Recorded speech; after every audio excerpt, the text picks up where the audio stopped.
Olá, seja muito bem-vindo, esse é o Literalíssimo e estamos de volta com a nossa segunda temporada. Nosso primeiro episódio foi com Felipe Fagundes e nós estamos agora no segundo episódio com Bia Crespo, que é a autora do livro Eu, Minha Crush e Minha Irmã, lançado pela editora Seguinte. E Bia, seja muito bem-vinda. Oi, Lúcio, tudo bom? Obrigada pelo convite, eu estou muito feliz de estar aqui. Eu estou muito feliz também, foi uma leitura muito agradável. Esse mês de janeiro eu li vários livros e eu acho que ler o teu também, dentro de todos os nacionais que eu li, foi muito legal ver a tua história e principalmente ver como que as histórias são importantes de ser contadas de vários pontos de vista, e eu acho que é interessante entender como que a literatura chegou para ti. Olha, eu sou do audiovisual, na verdade, né? Eu sou roteirista, trabalho com isso. É o meu trabalho CLT, eu brinco, né? Apesar de eu nunca ter sido CLT na vida, que no audiovisual a gente também é muito autônomo. E eu estava tentando há bastante tempo emplacar algum projeto meu, pessoal, projetos que contassem histórias de amor entre mulheres, projetos sáficos, né? Mas que não tivesse só aquela personagem sáfica que aparece no núcleo C, D, mas que tivesse uma protagonista. E eu queria especificamente contar histórias de amor com final feliz. E acho que todo mundo que acompanha sabe que as séries que têm personagens sáficas são sempre as primeiras a ser canceladas. A gente não consegue passar de uma primeira temporada. E eu ainda acho isso, que é o que acontece nos Estados Unidos, por exemplo, melhor do que a situação no Brasil, porque aqui no Brasil a gente nem faz as séries, nem faz filmes. Então, eu comecei a ficar um pouco frustrada, sabe, com essa falta de abertura do audiovisual brasileiro para contar essas histórias. Em paralelo a Até isso, tu falando disso, me lembrei de uma questão que teve agora há pouco tempo, de Terra e Paixão, na novela da Globo, que as atrizes tiveram que ir pro Twitter reclamar para voltarem a ter espaço dentro da trama, porque temos uma pessoa dentro da emissora que faz, né, essas mudanças nos roteiros. E como é difícil as pessoas às vezes perceberem que é necessário, né, tu ter esses personagens como protagonistas mesmo. sim, ou pelo menos ter uma curva dramática, né? Porque uma das reclamações que elas faziam é que as personagens delas iam ser figurantes. E isso acontece muito, né? Você bota um casal LGBT ou uma personagem trans, por exemplo, e ela tá só lá, passando, né? Entrando e saindo das cenas, e você não tem uma trama. A gente quer ter tramas, quer ter histórias, de preferência que a gente não morra no final.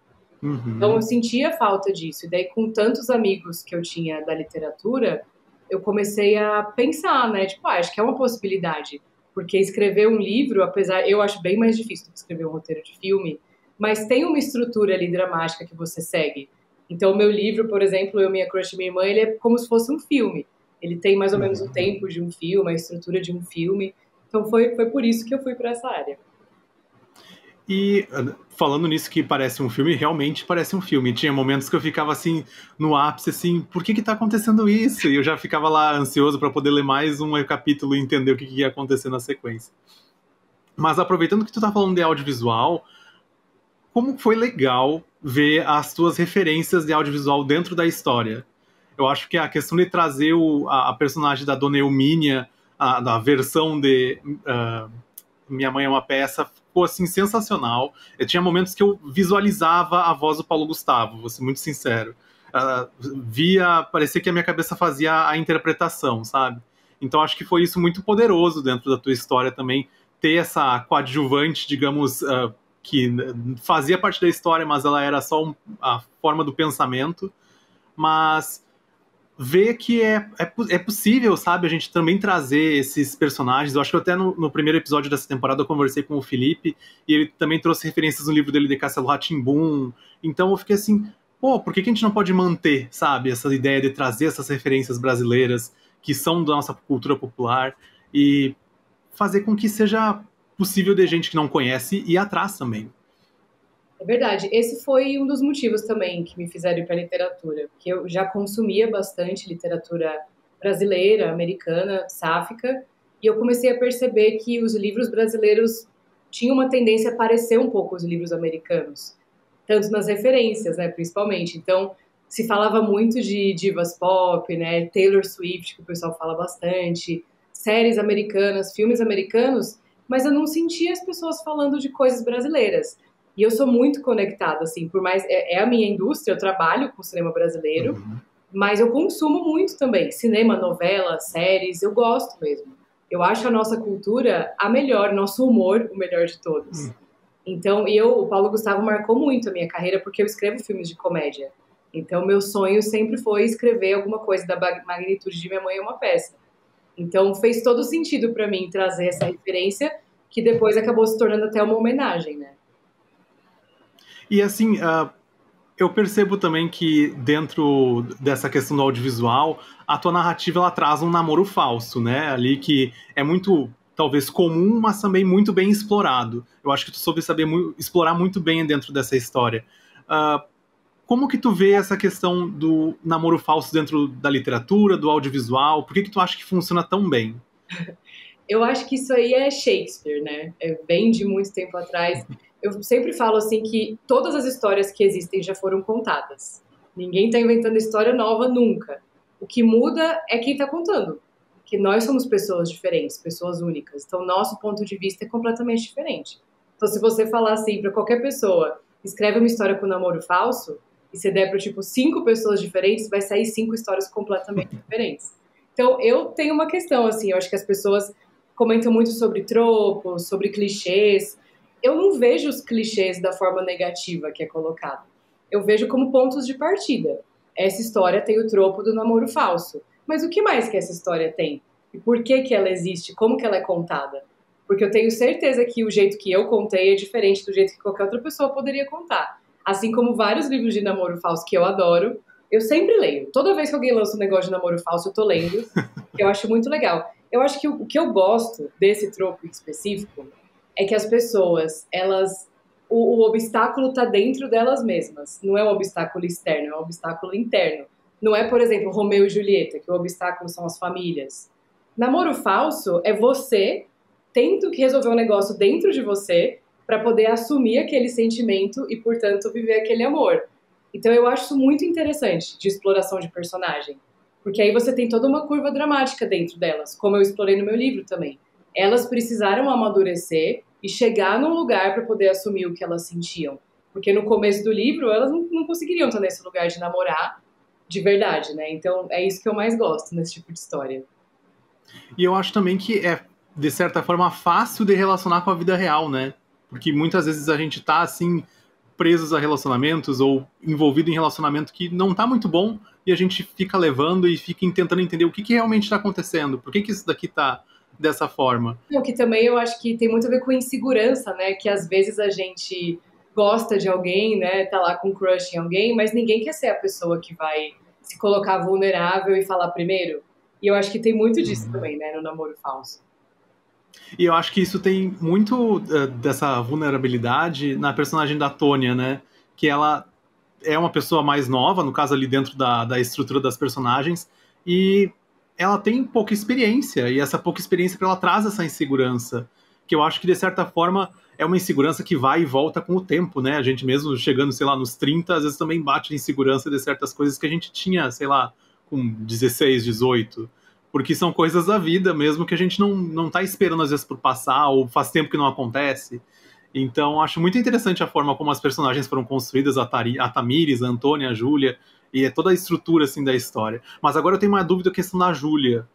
Como é que tá a Funko dela? Ela tá bem? O bracinho, o Tá, bracinho dela continua caído? consegui colar de volta, mas vou falar, galera, realmente, assim, eu acho que a recepção da Júlia foi o que mais me surpreendeu. Porque que as pessoas talvez não fossem chipar tanto elas, eu até desconfiava que elas fossem amar a Camila, eu tinha certeza. Sobre a Tamires, eu não tinha muita certeza, mas o ódio que a Júlia recebeu me surpreendeu. Eu não esperava. O dia que tu postou a imagem de novo caindo no braço da Júlia, eu fiquei assim, gente, é realmente os personagens têm um poder, né? Mesmo não sendo reais, os personagens têm um poder. Com certeza, mas eu não me arrependo de ter feito ela do jeito que eu fiz. Eu acho que os livros, a graça do livro, do filme, de uma série, é que é uma obra que as pessoas vão interpretar como elas quiserem, vão se relacionar. Então, pra mim, é melhor que sintam ódio do que não sintam nada. Pelo menos eu consigo Uhum. fazer alguma emoção surgir. Eu acho que a Júlia é uma personagem de 18 anos, sabe? É uma garota, como você falou, que tá passando por uma fase da vida que, assim, é muito fácil aqui do alto dos meus 34 anos falar que ela, nossa, o que essa menina tá fazendo? Mas eu acho que quando a gente tem essa idade, a gente é exatamente assim. Faz um monte de besteira e depois vai Exato. aprendendo, vai amadurecendo. Então, eu acho que seria até pouco crível todas elas serem resolvidas que nem a Camila, por exemplo, que é uma personagem que é muito mais madura do que a idade espera.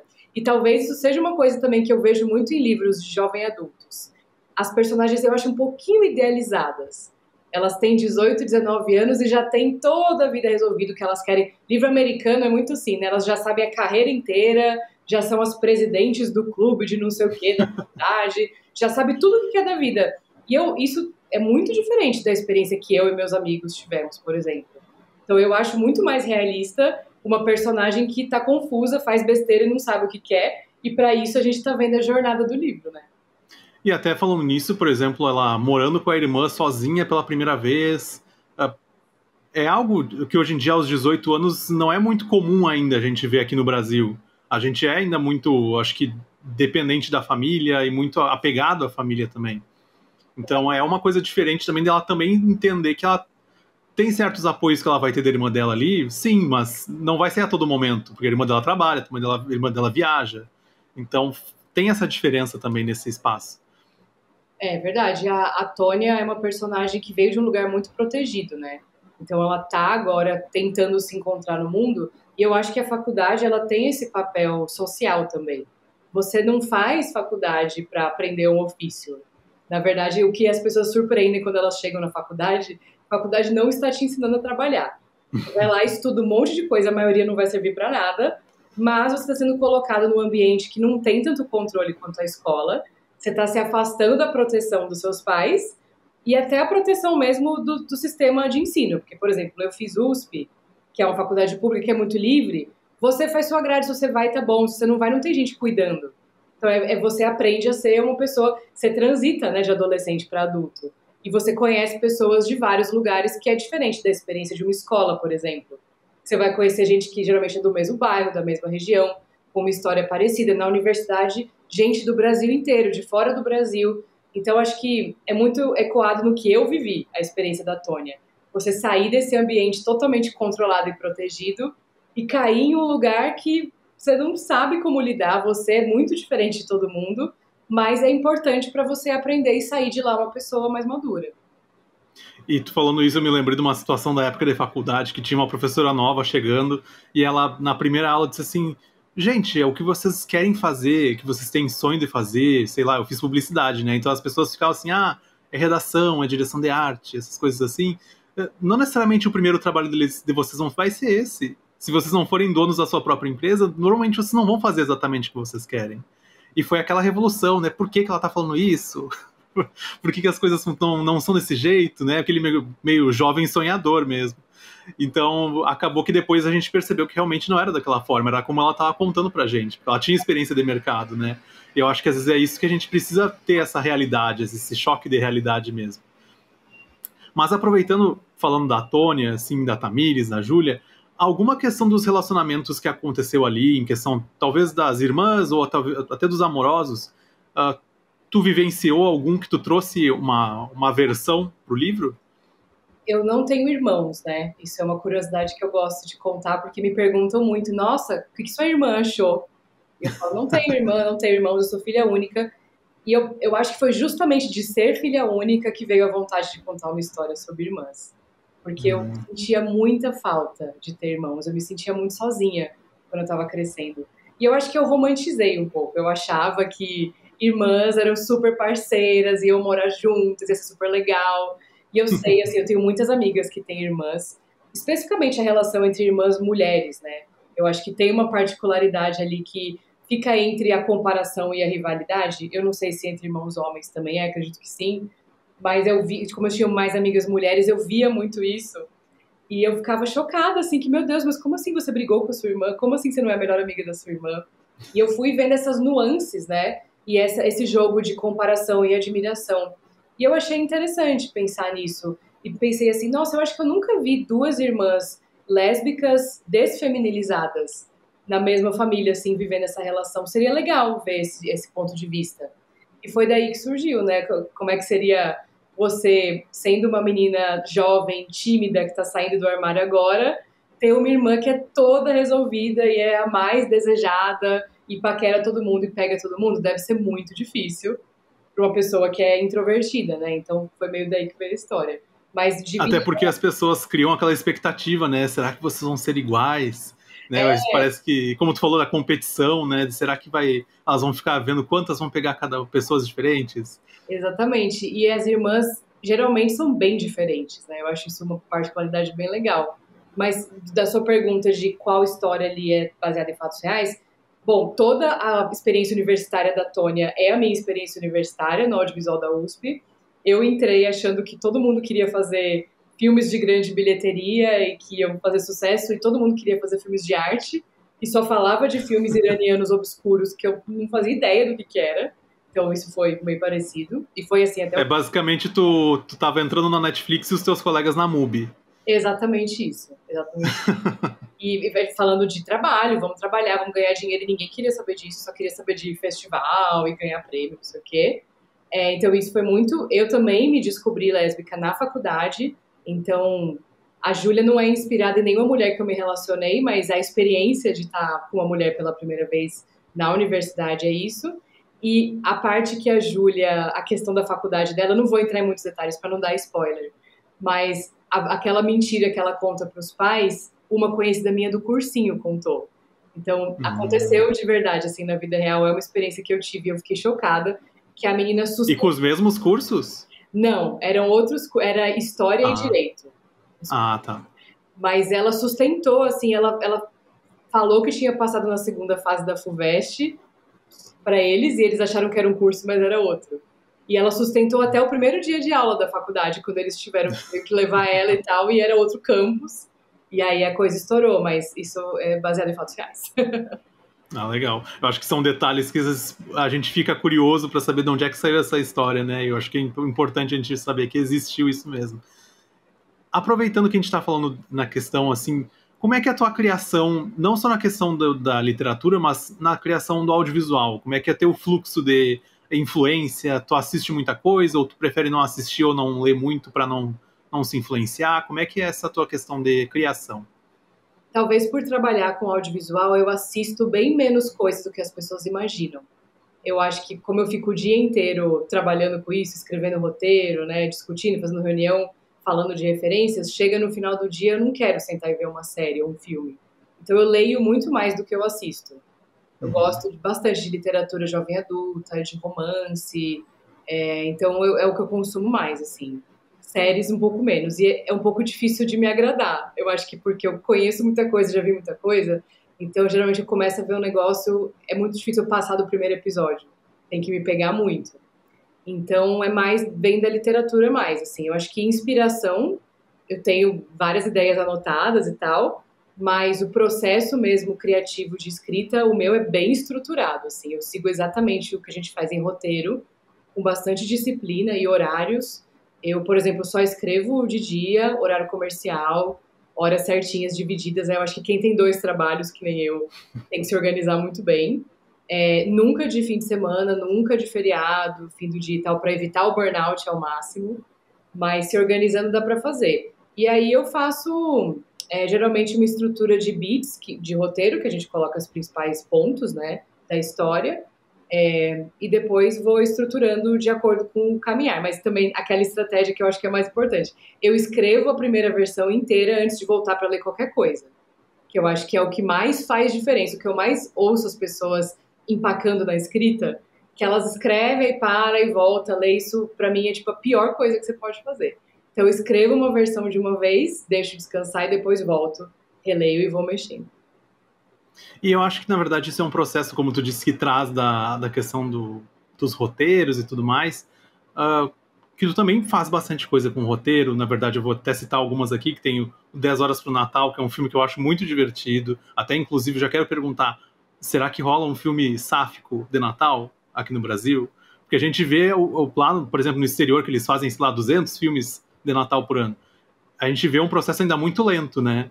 Tu acha que existe uma possibilidade de a gente enxergar essas histórias talvez mais tradicionais também numa sala de cinema, numa série?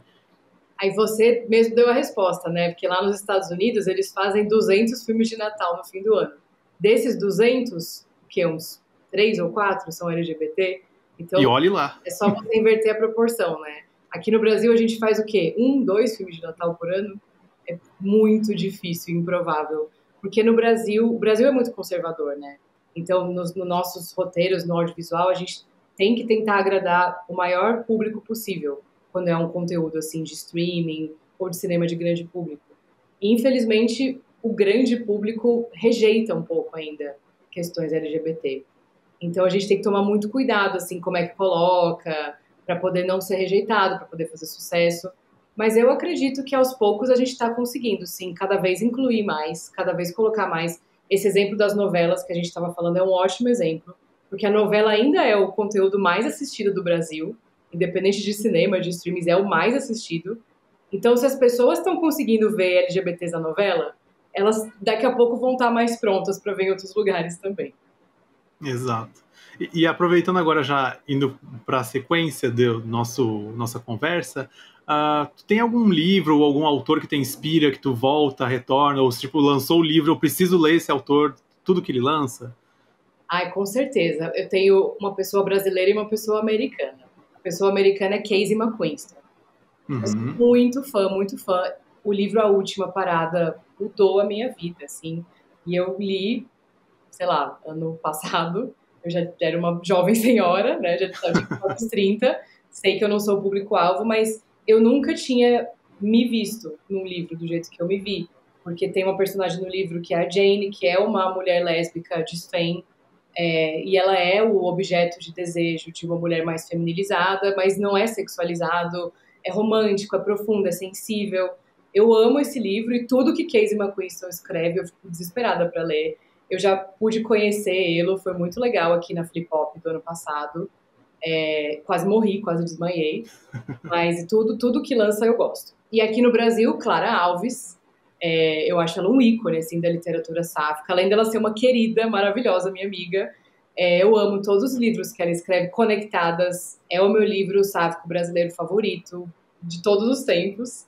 Eu E amo. eu acho que, sem dúvidas, é uma das autoras que mais, dessa nova geração, que está sempre nas listas de mais vendidos e mais indicados. Eu acho que é muito interessante como ela conseguiu, né, esse topo dentro de uma literatura que normalmente não era vista aqui no Brasil.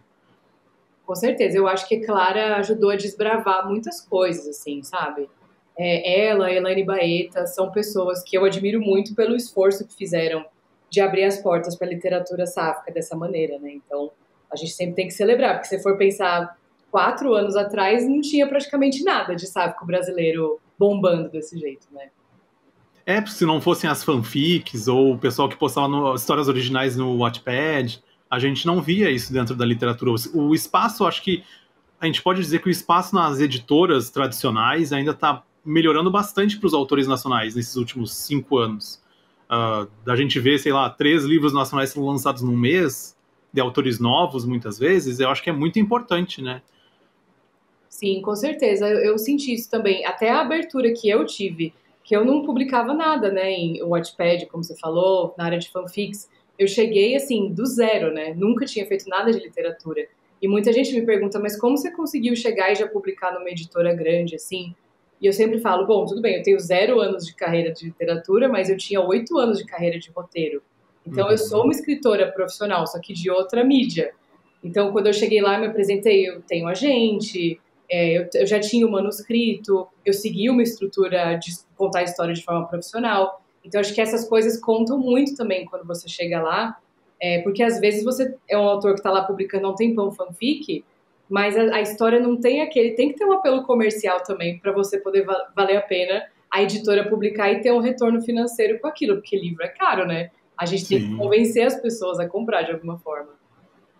E eu acho também que é uma questão de as editoras vão começar sempre a perceber que esse aumento das vendas está crescendo, os livros vão indo para o top 10, eles vão querer mais autores nacionais. E a gente vê também essa questão de alguns autores sendo publicados e traduzidos no exterior, então acho que traz essa possibilidade. E mais uma coisa que eu ia falar, para não esquecer, tu falou por exemplo, estar há 8 anos no mercado de roteiro.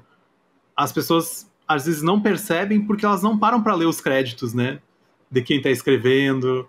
Eu acho muito interessante quando a Rai Tavares ela posta sempre, né, a telinha ali dela. esse episódio foi eu que escrevi. Eu acho que é importante a gente valorizar e prestar atenção nisso, porque às vezes muita gente está ali escrevendo histórias muito boas, só que em outro formato, como tu mesmo disse. Com certeza, e tem que lembrar também que os autores de literatura brasileiros, eu diria que 99,8% deles não vivem da literatura, porque a gente recebe 10% do preço de capa de um livro vendido. Isso é uma informação que todo mundo sabe. É praticamente impossível você viver disso, a não ser que você estoure, tenha muitos livros que são best-sellers. Então, todos nós, praticamente, temos outro trabalho que é o que, de fato, paga nossas contas. Então, eu e a Rai é muito minha amiga também, a gente tem a sorte de trabalhar com roteiro, que é parecido, né, com escrita. A grande diferença é que roteiro a gente geralmente não escolhe as histórias que a gente está contando. A gente é contratada para trabalhar histórias que outras pessoas decidiram fazer por motivos que só eles sabem, e aí a gente vive disso. Então, é um pouco menos satisfatório no sentido artístico. Mas é muito melhor do que, por exemplo, trabalhar no emprego, sei lá, de bater cartão todo dia. Eu não ia gostar, por exemplo. Eu me sinto muito privilegiada de, pelo menos, poder trabalhar com escrita, né? Sim. E agora, já seguindo para as nossas perguntas finais. Tu tem um novo e-book que lançou agora há pouco na Amazon, A Namorada do Meu Primo. O que a gente pode esperar dessa história? Eu não consegui ler ela ainda, mas o que a gente pode esperar dessa história? Eu estou muito feliz com esse livro, porque foi minha primeira publicação independente. Eu fiz praticamente tudo ali, né? Tive a ideia, fiz o cronograma, aí eu tive essas pessoas maravilhosas que me ajudaram, que é a Isa Zeferino, que fez a capa, e a Sofia Soter, que fez a revisão. Mas tudo que eu fiz, assim, tipo, lançar, fazer marketing, divulgar, foi tudo sozinha. E eu fiquei muito feliz com a recepção e repercussão, porque ele é uma novela de Natal. Eu lancei em 1º de dezembro e ele saiu super bem, assim, ele vendeu muito bem, circulou muito bem, e ele passou das 1.000 avaliações agora já na Amazon, em coisa de 2 meses de lançamento, tô super feliz. Mas ele foi meu primeiro livro mais pro erótico. Eu fiquei bem feliz, assim, de poder falar um pouco disso, porque eu leio, consumo bastante, eu acho que tem bastante, assim, sáfico, mas eu acho que não o suficiente, e o que eu mais gostei é o cenário brasileiro. Porque acho que todas as minhas histórias são movidas por essa vontade de ver a cultura brasileira sendo refletida nessas histórias contemporâneas. Então, eu cansei um pouco de ver histórias de Natal que tinha neve, lareira, frio, e eu queria muito contar uma história ambientada no calor do verão brasileiro, família socada num sítio alugado, onde todo mundo tem que dormir no chão, e é calor, e todo mundo bebendo, e churrasco, e piscina. Então veio meio dessa vontade, assim, de ver por esse ponto de vista as festas de fim de ano. Eu falando em filme de Natal, eu adoro filme de Natal, mas chega um ponto que eu já assisti tanto que eu já sei praticamente todo o roteiro, só vai mudando os personagens. Oi, um parênteses, você falou do 10 horas para o Natal, uma coisa que eu Isso. não gosto no filme, que eu discuti com a produção, é que eles estão usando roupa de frio. Mas sabe por que aconteceu isso? Porque eles filmaram em julho. E as crianças ficavam com frio. Aí você não vai botar a criança de regata no frio de julho, em São Paulo. Mas na versão que a gente tinha escrito antes de decidir quando ia filmar, falava do calor, falava, ai, tô suando, nossa, que calor, não sei o quê. Mas infelizmente, às vezes no audiovisual a gente não controla por questões logísticas, né? Eu acho que na verdade a neve no Natal é só uma ilusão que a gente gostaria de viver, né? Porque às vezes a gente passa tanto calor no Natal. Nossa, sim, mas acho que ainda tá melhor assim do que congelando. É. E Bia, a nossa última pergunta, como você se vê como autora, roteirista e o que tu espera pro teu futuro? Olha, eu tô muito animada esse ano porque eu vou fazer a minha estreia como diretora, eu sempre brinco, eu tô numa fase muito Barbie profissões, que eu tô querendo fazer tudo, assim, então eu acho que no ano passado eu ter me lançado como escritora me abriu a mente para várias possibilidades de coisas que eu posso fazer. Eu acho que a gente às vezes fica meio ali fechadinho nessa coisa de, essa é a minha profissão, é isso que eu faço. E eu sinto que cada vez mais no mundo que a gente vive hoje em dia, a gente tem que se reinventar e fazer coisas diferentes, né? Porque aposentadoria a gente não sabe se vai ter. Vai viver até sabe lá quanto tempo. Então eu tenho tanta coisa ainda pela frente. Então eu decidi que esse ano eu vou filmar, vou dirigir meu primeiro projeto. Eu não posso revelar ainda o que é, mas eu posso falar que tem a ver com coisas que eu já fiz. Então eu tô super animada, vai ser safra, com certeza. Então pro meu futuro eu vejo isso, assim, eu continuo trabalhando com roteiro, eu quero eventualmente conseguir emplacar um projeto sáfico, com protagonistas sáficas. Eu vou continuar tentando apresentar esses projetos que eu tenho, continuar tentando fazer. Quem sabe adaptar o Eu, Minha Crush e Minha Irmã também para as grandes telas. Então, acho que essas coisas aí. Tenho muitos planos otimistas, né? Torcendo. E tentando tirar uma informação, é filme, é série, é um episódio? Não posso falar. Não posso falar ainda. Assim que eu puder eu conto, mas por enquanto ainda não. Tá bom, então eu vou aguardar, eu vou cobrar também. E só para falar de literatura um pouco, eu já escrevi o meu segundo livro de editora. Ele já está lá esperando sua vez. Eu não posso dizer quando sai, mas posso dizer que o manuscrito está pronto, já tem editora e já está esperando a sua vez aí de ganhar o mundo. Que ótimo. Então a gente vai... Eu pelo menos vou aguardar muito, já quero ler muito esse e-book novo que está na Amazon. E Bia, sério, preciso agradecer demais, foi muito legal conversar contigo. Acho que as pessoas sempre têm muito a acrescentar, acho que além das histórias que elas já contam, e tu trouxe isso muito aqui na nossa conversa. Fiquei muito feliz, eu quero te dizer que eu também sou um grande fã de Reims Garritz, assisto muito, e fico muito feliz de ter conversado contigo, ter conhecido um pouco mais da tua história, da tua trajetória na literatura e também nos roteiros. Lúcio, eu que te agradeço. Obrigada, viu? Que bom que você assiste o Rensga. A segunda temporada vai estrear esse ano aqui, então. E a segunda temporada tá babado, viu? Para os LGBTs, eu acho que a gente vai ser muito contemplado. Vou aguardar e vou comentar nas redes depois. Boa. Bia, muito, muito obrigado. E quero agradecer a todo mundo que está assistindo, também aqui acompanhou Literalíssimo esse segundo episódio. Em breve voltaremos com mais. E é isso, Bia. Fica o meu agradecimento e leiam Eu, Minha Crush e Minha Irmã, lançada pela editora seguinte, e também O Namorado do Meu Primo, que está na Amazon. Bia, muito, muito obrigado e a gente se vê em breve, provavelmente falando do próximo livro, e é isso. Obrigada, viu, Lúcio? Parabéns, viu, pelo projeto. Toda sorte aí para você. Obrigado. Até a próxima. Beijo, tchau, tchau. O Literalíssimo é um podcast original do All Pop Stuff, com criação, roteiro e edição de Lúcio Pozobon. O Literalíssimo está disponível nas plataformas de áudio e vídeo.